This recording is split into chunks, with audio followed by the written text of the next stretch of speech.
Hi, it's Cheryl from Me, You and Yarn. Today's video is part of a series of videos in the Falling into Winter Shawl Knit Along. If you don't have my pattern yet, it's free on Dropbox and soon to be on Ravelry. You'll find links to the pattern in the description box below. Today's video is going to concentrate on the Separator section and in particular on row 5. Row 5 is what gives us this chain-like stitch across our fabric. It will be bordered by 2 rows of stockinette stitch. I'll pause the video and I'll come back with my working swatch.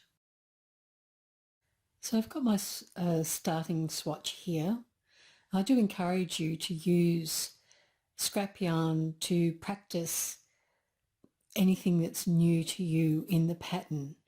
And that's just so once, for example, this row 5, once you're confident that you know the process, then go to your shawl. If you've worked it on scrap, you can muck up, make mistakes, and it's not going to affect anything.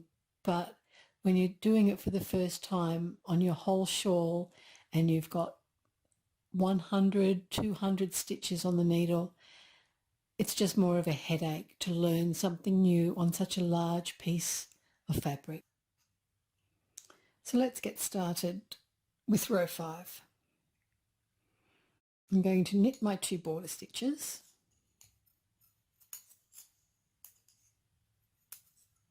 And then pretend I've done everything else between there.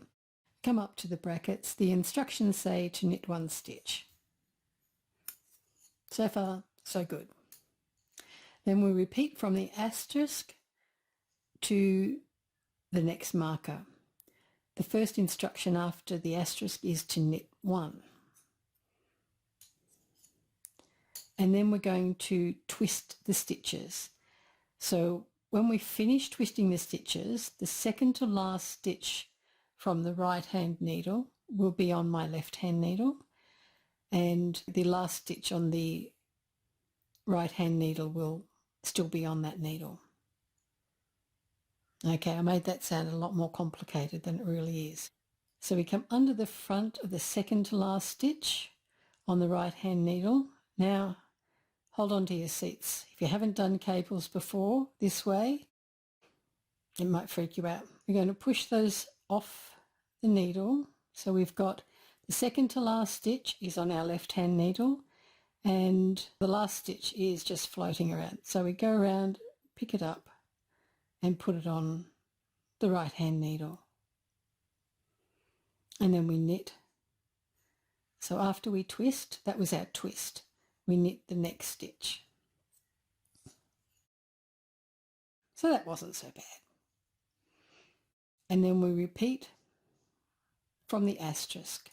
So we knit 1 stitch and we twist. We put the tip of our left hand needle into the second to last stitch on the right hand needle. I usually drop the working yarn so I don't accidentally undo that stitch, and just push them off. I also hold that last stitch in an upward motion so it's more or less underneath the needle, so that when I pull it out it pops up and it's easier to pick up. Twist, and then the next instruction is to knit. So I'll do that across the row. We've done the twist and we've knitted, so we come back to the asterisk, we knit the next stitch. Put the tip of our left needle into the second to last stitch on the needle, pull them off, come around to the back and insert our right needle into that dropped stitch and knit the next stitch. Again, we knit a stitch. Now we need to twist. And I'll show you a trick, I guess. Because we've already knitted this stitch, It's a lot easier than other cables because what we can do is we can elongate it. Okay, so we can lift it up. Don't elongate it too much, it becomes a bit too floppy. So say to there. And so now when we slide it off the needle, it's just a big loop. And if you're not pulling on the working yarn, it's not going anywhere. See, it's just lying there. I'm not holding anything for it. Pop it onto the needle and snug up the working yarn. And that's a very easy way for you to cable people with this stitch to, I guess, be less afraid of losing that stitch. So we knit the next stitch and then we twist. So again, I'll just elongate that a bit. Left needle into the second to last stitch. Pull it off, reach round, grab it, snug it up and knit the next stitch that's on our left hand needle. Knit the next stitch. Now we want to twist. So like I said, you can pull this up as high as you like, high as makes you feel comfortable. Draw it off, pick up that stitch, snug it up and knit the next stitch from the left hand needle. Knit the next stitch,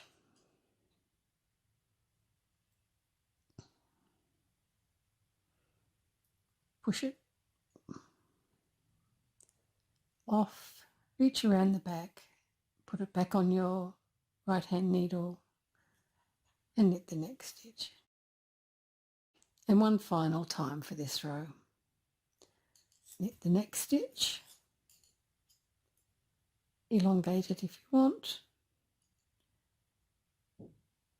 push it off, reach round, put it back on, snug it up and knit the next stitch. And if we were working on our shawl, we would have a marker here. So I've completed what was in the red brackets and now I'll just knit my border stitches.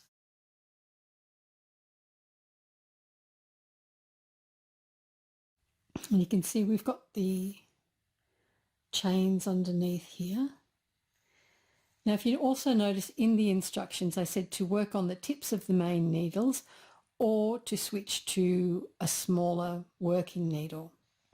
I'll work the return row, which is row 6, and it's just a purl row, and then I'll show you why we should work on a smaller needle or the tips of the main needle. So I've worked one row of the return row, which was a purl row, and you can see that these stitches on the front are elongated. I get a little bit better down here, but if I pull the fabric you can see they're elongated as well. I'll pause again and knit a knit row and a purl row and then we'll see the effect. So I worked a few more rows of stockinette stitch and hopefully that makes it clearer that the very first row after we did the chain is loose and elongated and it doesn't fit in with the rest of our tension.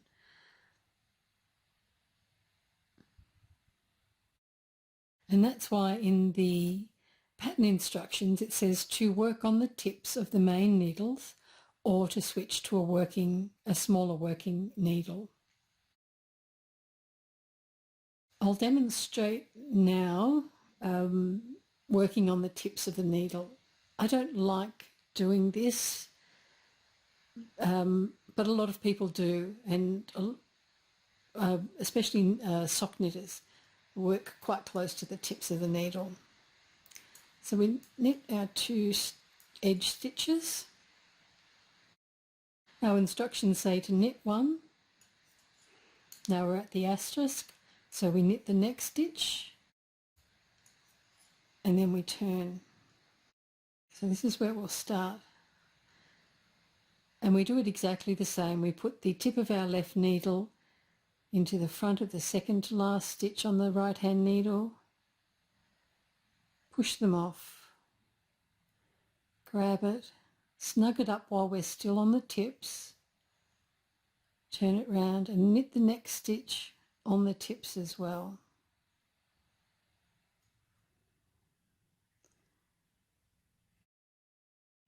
And then knit the next stitch.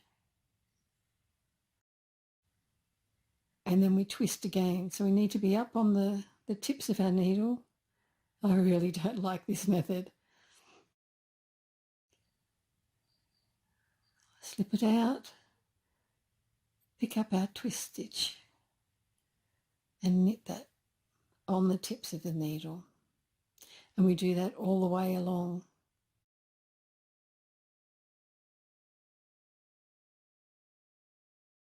Work on the tips. Some needles have a longer taper so that the tips of the needle are smaller for a longer distance. Pick it up and twist, knit, and knit the next stitch. So I'll do that off camera because otherwise this video is going to be 30 minutes long. I'm slow at doing it this way. So I've finished that row working on the tips of my needles, and one thing I notice doing it this way is the stitches are a bit tighter on the needle, so I can feel the resistance. Even though they seem like they're moving, I can feel that I need to push them just that little bit harder to get them to move along, and that's because my tension is tighter from knitting on the tips of the needle. So now I'll work a few rows of stockinette stitch and we'll see what effect working on the tips had. A few rows of stockinette stitch later and worked with my main needle, you can see how much more uniform that very first row is compared to here where we use the main needle to do the chain and the return row is sloppy, to say the least. You can see it too if I turn it sideways. Down here you can see how loose and extended those stitches are there. So working on the tips is one way to go. As I said, it's not my favourite method. I find it there's too much tension in my fingers trying to keep to the tips, everything to the tips, and occasionally I find I drop stitches more regularly. But if you're confident and comfortable working on tips of needles, then that's definitely one way to go. Another way to go that I like to do is to come down a couple of needle sizes. So on this swatch, my main needle is a 6, so you can see, or a US size 10. You can see that there. It's just snugly. Doesn't fit in the 5 and rattles around in the 6.5. And for this swatch, I think I grabbed a 4. Yes, I grabbed a 4, which is a US size 6. So I've gone from a 10 down to a 6. I wouldn't go any lower than that, and you could certainly go anywhere in between that. I think for my main shawl I did a 6. The completed shawl I did a 6 for the body, and when I came to these rows I used a 4.5. I'm also knitting another one in DK weight, number 3 weight, and my main needle is the 4.5, and I've dropped down to a 3.5 because that's the smallest interchangeable I had. So 4.5, a 7 US down to a 3 US. So long as it's smaller, it will work fine. So for the border stitches, because I'm using a smaller needle and I don't want to change the gauge of those too much, I knit the 2 border stitches, or in the main blanket, the 3 border stitches, just a little bit loosely. And now we're to the bracket section. So I knit one. I don't make these loose. I just knit them as if I were normally knitting on a smaller needle, and knit the next stitch. We can do the same thing with this. We can elongate it a bit to make it easier. For those who aren't confident with just dropping the stitch off, insert the tip of our left needle, slide them off, pick up that stitch, snug it down, and knit the next stitch.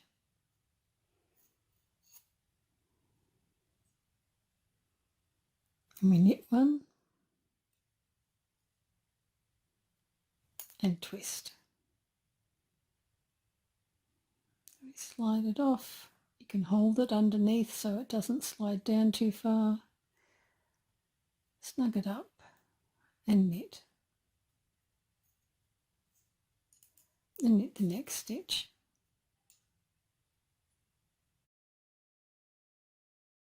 When I was first doing this stitch, I found it good to just elongate it and also not pull on the working yarn. So I would just drop the working yarn, pull it up a little bit,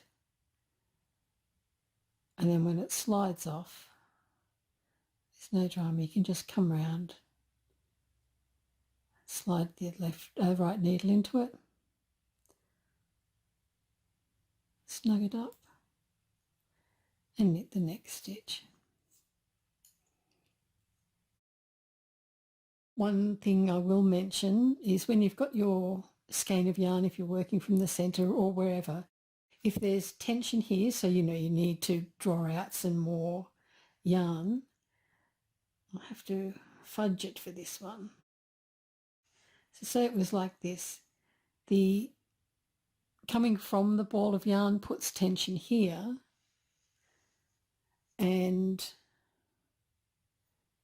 so knit the stitch. See, I've got tension, not going to work, cooperate.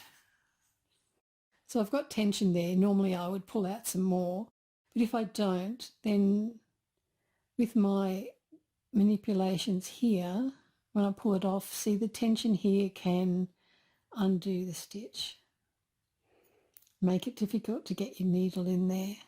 So that's actually come undone. So I shall fix that.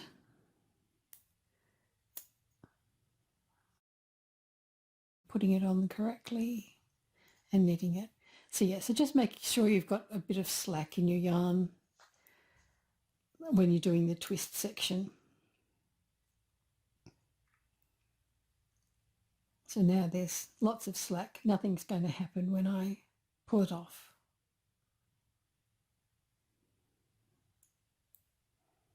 Twist and knit the next stitch. Knit the next one.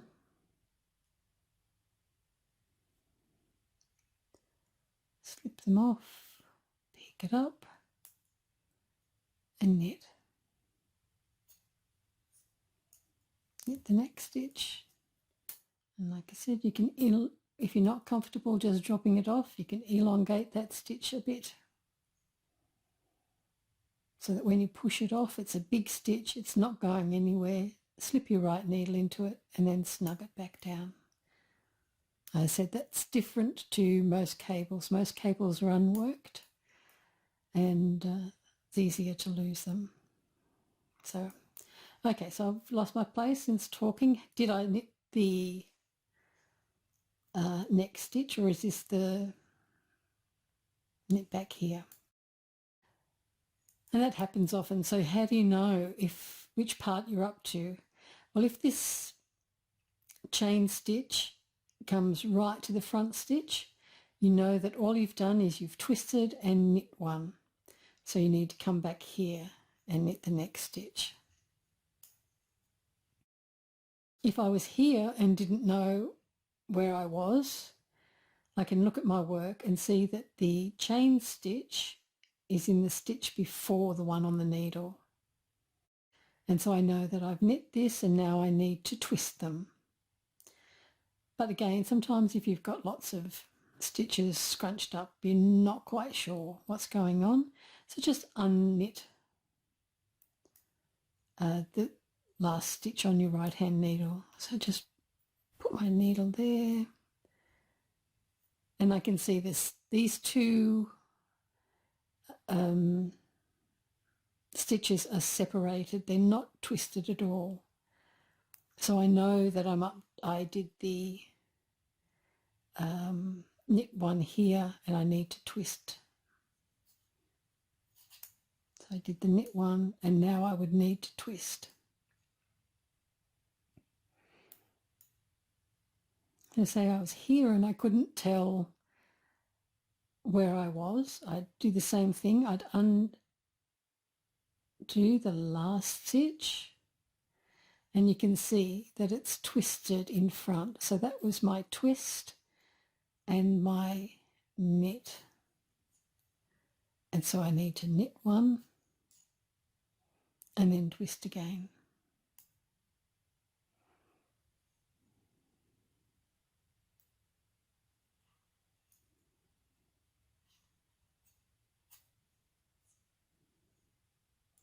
Knit one, and this is the final twist. Elongate that one. Push them off. Pick it up.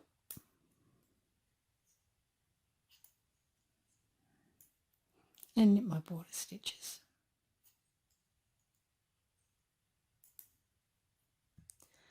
So now I have all of my stitches on the smaller needle. You can see it hasn't affected the size of the chain. This one, when we worked on the tips, we made them a bit smaller than the original ones. So my tension was probably a lot tighter there than using this needle, smaller needle. I'm going to, with my main needle, work the return row, and then I'll work a couple more rows of stockinette stitch. Come back and show you the result. Just quickly mention, after you finish the very first purl row, after using the smaller needle, put the smaller needle aside. You're not going to use it for a little while. What I like to do is just wrap one of my stitch markers or an elastic around it. Another thing I also do, I've got a scrap piece of elastic that has got 2 holes in it, so I'll do something like that. Anything so that when I pick it up, I'll go, what's going on here?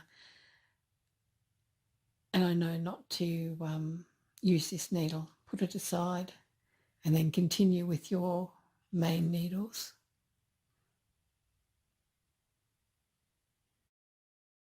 A few rows of stockinette stitch later, and you can see the result.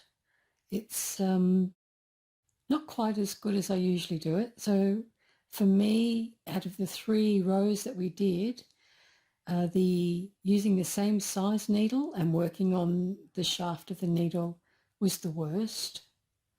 Working on the tips of the standard needle or the main needle was actually the best on this short sample, and working with the smaller needle was acceptable. If we look at the piece that I showed at the beginning, it was the other way around, in that the smaller needle for me was more consistent than working on the tips of my needle. And I think that's because over a short distance I can do it, but when there are more stitches, then I start to get loose and work more on the shaft of the needle than the tips. But I do encourage you to practice on a swatch and see which method yields the best results for you before tackling it on your shawl. And even after just doing this short sample, you can see the diagonal starting to form that this stitch creates. And if let's see, so it also forms this diagonal, and for larger pieces makes the fabric twist to one side.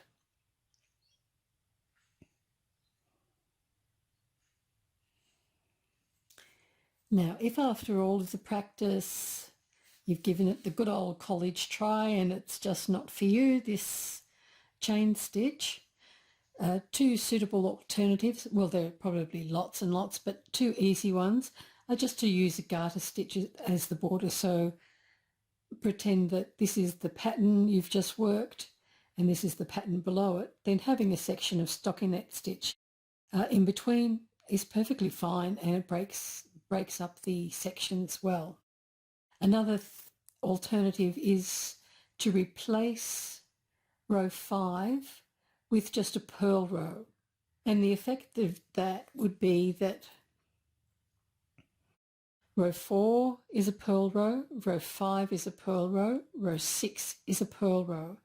And so when you purl every row, you also get garter stitch. So I might do that here just to show you. So this row here would have been my row 4. I'll just purl a couple of rows and come back and show you. So here I've replaced row 5 with a purl row. So that meant that I had 3 purl rows in a row, and then I worked a stockinette. So I knit and then purled again just to bring it down a bit. So you can see that's a perfectly nice replacement for the chain stitch. So after practicing the chain stitch and you're still not comfortable with it, substitute it for something else. And the simplest is substitute it with just a plain knit row for a stockinette effect, or substitute it for a purl row for a garter ridge effect. So before we go, I just want to explain why working on the tips of the needle gave us a less elongated and a nicer finish than when we worked on the shaft of the needle. So my needle was a 6.5, a 6mm needle, or a size 10. You can see it goes through. So it measures the shaft of the needle. But we were working on the tips. So depending on how close to the edge of the tips you are working, you could be working on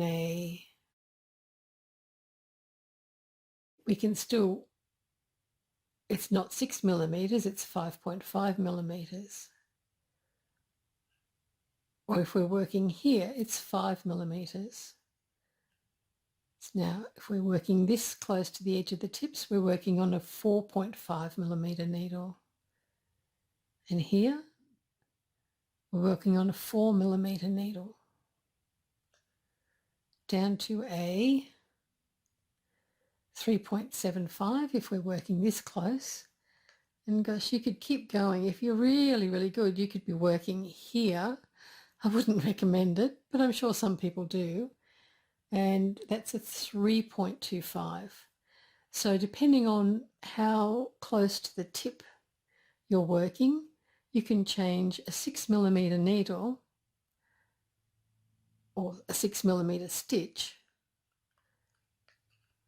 down to something as low as a 3.25.